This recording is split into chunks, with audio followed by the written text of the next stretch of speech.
Bienvenue sur Ocrine Prod, j'espère que vous allez bien et que vous êtes prêts à en découdre. Comme vous le savez certainement, j'ai une boutique de patrons de peluche, Ocrine Pluche, et j'ai plusieurs modèles dans la boutique, mais vous savez peut-être pas comment je les fais. Donc, pour vous montrer à quoi ça ressemble, je vous propose un patron gratuit. C'est donc le patron Dentine que vous allez pouvoir obtenir très simplement en venant vous inscrire à la newsletter. Vous vous inscrivez et puis moi, je vous envoie ce patron. D'ailleurs, je vous montre le tuto tout de suite après, histoire que vous puissiez le coudre encore plus facilement. Donc, pour ce patron, c'est faire une petite décoration pour un anneau de dentition. Une petite décoration en forme d'ail de chauve-souris. Voilà, donc le patron se présentera comme ça. Bon, moi, j'ai tout plastifié pour bien les conserver. Vous avez derrière toute la notice. Des petites explications un petit peu techniques et le patron avec les photos pour comment faire et le petit modèle à découper à la fin. Donc tout ça est en PDF sur... non, pas sur le site, étant donné que vous le recevrez par mail dès que vous serez inscrit.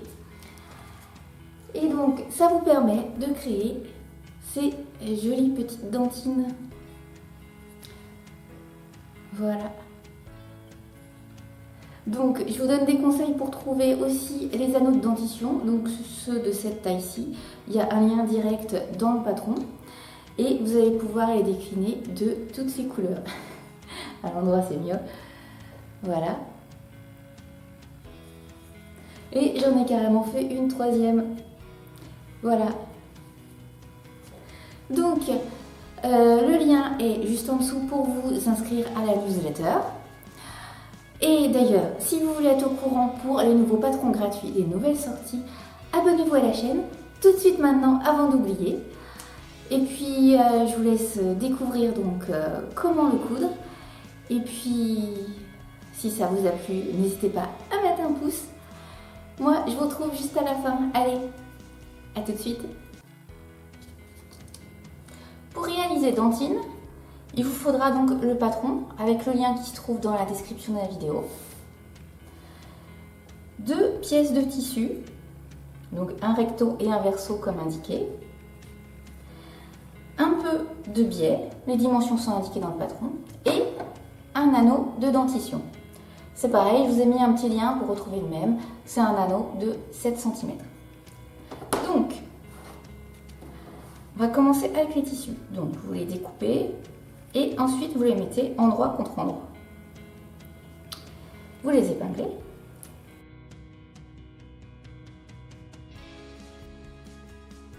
Et vous allez coudre tout autour à 0,5 cm du bord. Sauf cette partie-là, celle qui est toute droite ici, vous ne la cousez pas. C'est ce qui va nous permettre de retourner l'ensemble. Voilà, donc tout ce bord, on le coud à 0,5 cm et on fait un point d'arrêt au début et à la fin. Voilà, donc j'ai cousu les deux épaisseurs ensemble. Voilà, là c'est l'intérieur, là c'est l'extérieur. J'ai utilisé un fil quasiment des mêmes couleurs que le tissu, donc ça ne se voit pas beaucoup. Voilà, j'ai pris mon temps. Et donc j'ai pas hésité à soulever régulièrement mon pied de biche en ayant l'aiguille plantée au fond à travers le tissu pour pouvoir changer l'orientation de mon tissu pour coudre plus facilement les arrondis. Donc voilà, si c'est votre cas, n'hésitez pas, plantez l'aiguille, soulevez le pied de biche, tournez un petit peu le tissu, avancez un peu et recommencez à chaque fois pour être sûr d'avoir vraiment un bel arrondi partout. Et si vous avez besoin d'aide pour les arrondis et les coins, j'ai déjà fait une petite vidéo, vous allez la retrouver là dans le petit i, où je vous explique comment faire justement pour coudre des arrondis. Maintenant, il s'agit de cranter toutes ces formes, histoire qu'elles se retournent plus facilement, et de dégarnir les endroits qui dépassent. Donc, prenez une paire de ciseaux, et tout ce qui dépasse, on coupe. Alors, donc, je vais couper le haut, ici. Attention à ne pas prendre la couture avec. Je vais couper un peu ici. Là. Là. Ah, voilà, donc j'ai coupé tout le bout des arrondis, uniquement dans la marge.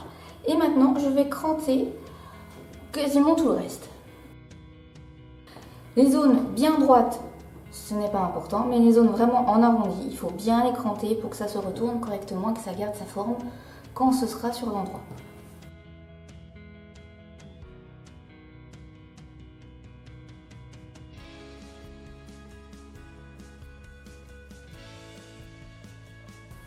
Voilà ce que ça donne. Donc, vous pouvez apercevoir un petit peu tous les crantages qui ont été faits. Et maintenant, je vais retourner sur l'endroit.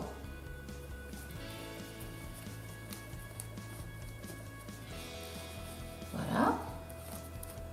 Alors, quand on retourne simplement, ça ressemble juste à une chaussette. Donc, je vais prendre un ciseau à bourron pour pas faire de catastrophe et je vais repousser toutes les marges, toutes les coutures pour bien ressortir la forme de l'aile.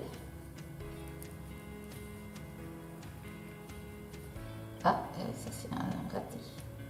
Voilà, si comme moi vous avez une couture qui lâche parce qu'en fait vous avez coupé à peu près et que vous voyez donc les ciseaux qui ressortent, il faut revenir sur l'envers et reprendre la couture. Ça arrive. Voilà, donc c'est reparti.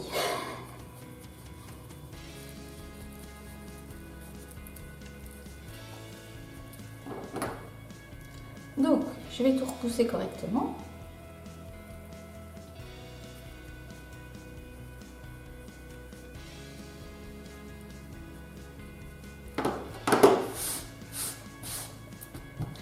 Voilà, donc on va passer un petit coup de fer à repasser pour bien écraser les coutures, bien mettre l'aile à plat pour qu'elle soit bien jolie.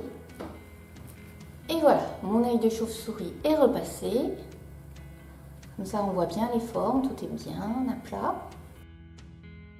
Une fois qu'elle est froide, parce que des fois c'est encore un peu chaud,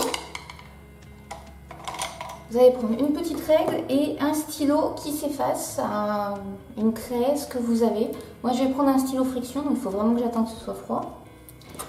Et là, sur la partie qui n'a pas été cousue, vous allez faire un trait à 0,5 cm, donc du bord extérieur.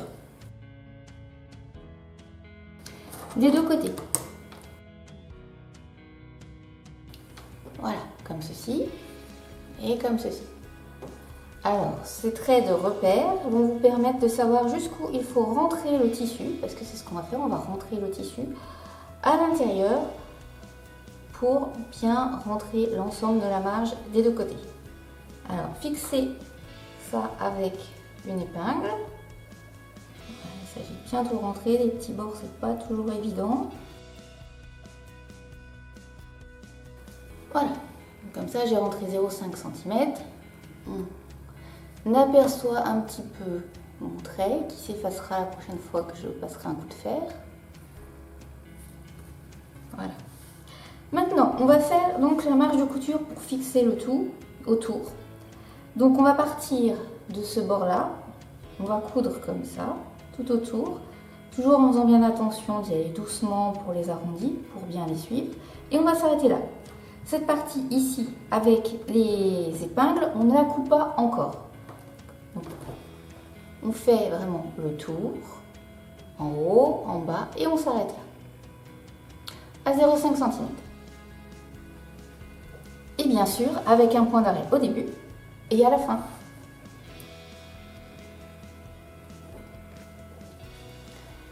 Voilà, ça donne ceci. Alors, je rapproche pour que vous voyez les coutures.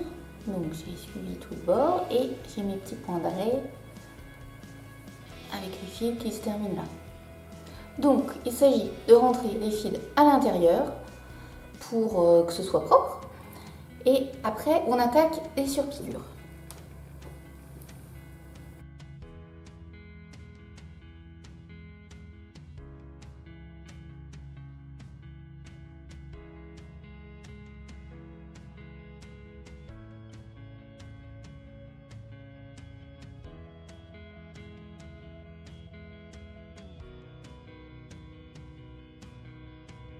Donc, une fois que c'est fait, vous allez pouvoir tracer avec un crayon qui s'efface les surpiqûres que vous allez faire selon le motif que vous avez pu voir ici. C'est-à-dire qu'il faut faire des traits qui partent des différents arrondis de l'aile vers celui du haut. Donc, on va commencer par le premier. Donc, je me mets ici, tout en haut dans l'arrondi. Et je prends ma règle pour aller jusqu'à celui qui est le plus à gauche. Pour moi, voilà, comme ceci. Je trace ici. Et je vais prendre celui qui est le plus à droite. Pareil, je me mets dans l'arrondi d'un côté et l'arrondi de l'autre. Et je fais un trait. Bon, là, j'ai fait un double trait, mais c'est pas grave. Vous comprenez le principe. Voilà, on va faire déjà la forme du V. Donc, on va partir, que je ne mette pas mes doigts devant, on va partir d'une pointe du bas, en étant vraiment à la limite de la surpiqûre du tour. À partir de là, on va remonter jusqu'en haut. Ici, on s'arrête donc juste devant la surpiqûre. On laisse l'aiguille planter, on tourne le tissu et on repart dans l'autre sens pour s'arrêter juste devant la surpiqûre en bas. Voilà. Une fois que vous avez fait vos surpiqûres décoratives, il s'agit donc à nouveau de rentrer les fils dans le tissu.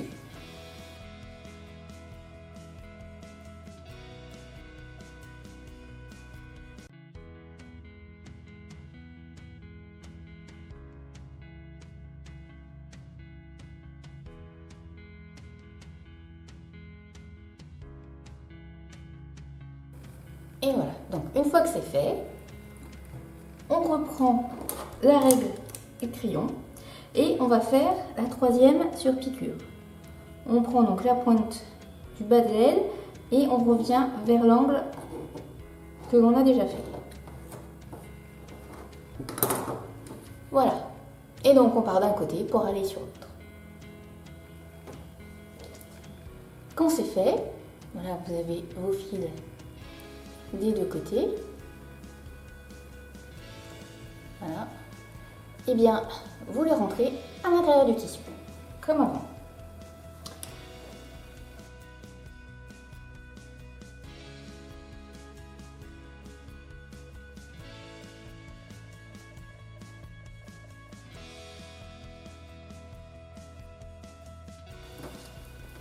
Voilà. Toute cette décoration est faite. Maintenant, on va rentrer le biais. Donc, vous allez couper la longueur de biais indiquée dans le patron. Maintenant, on va le plier en deux. Donc voilà, le biais il s'ouvre comme ça. On va le replier en deux pour qu'il soit bien fermé.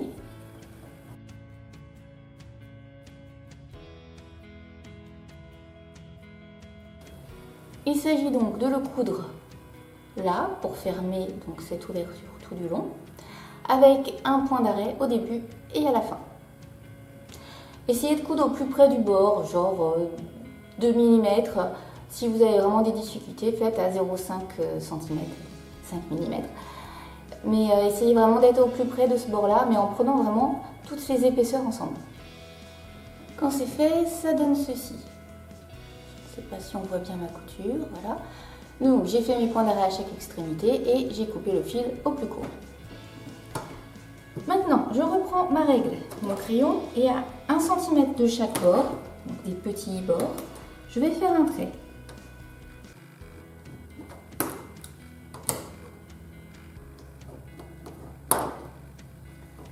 Voilà, ça se présente comme ça, donc 1 cm de chaque côté.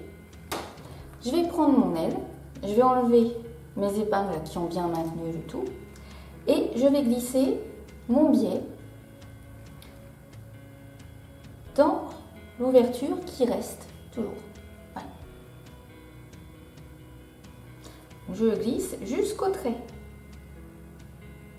Et là, je remets une petite épingle. Donc, un morceau en haut et un morceau en bas. Je fais attention à ce que ce ne soit pas tout tordu, tout plié. Vraiment, je reviens comme ceci pour le rentrer afin de ne pas plier. Et je répingle de l'autre côté. Donc les traits que vous venez de faire juste avant doivent être cachés par votre tissu. Voilà. Maintenant, je vais coudre sur cette longueur-là, là, au plus près du bord et un petit peu décalé. Je vais passer, allez, on va dire 4 fois pour être sûr que tout soit bien fixé et ne bouge pas, avec forcément un point d'arrêt au début et à la fin. C'est cette partie qui pourrait se détacher de l'autre, donc il faut vraiment la renforcer parce que c'est pour des enfants en bas âge. Alors allez-y, faites des lignes de couture. Une fois fini, ça se présente comme ça, j'ai tous mes fils qui sont là, donc je vais les rentrer à l'intérieur du tissu pour que ça reste propre.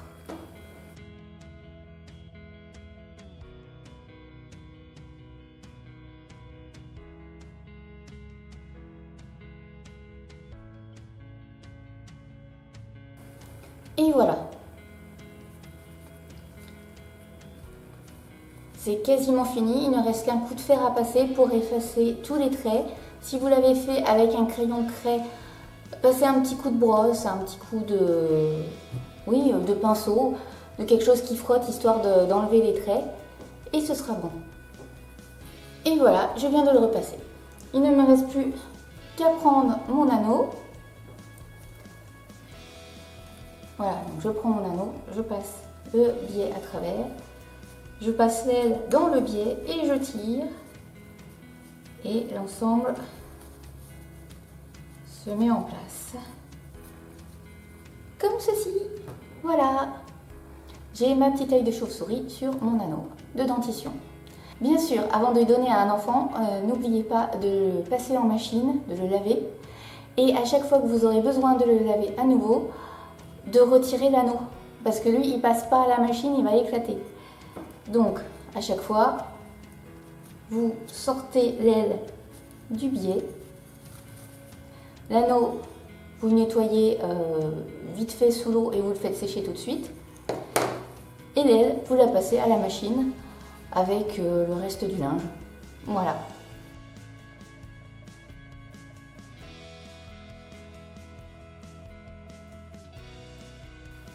Vous avez adoré coudre cette petite dentine, vous la trouvez trop choupie, trop mignonne.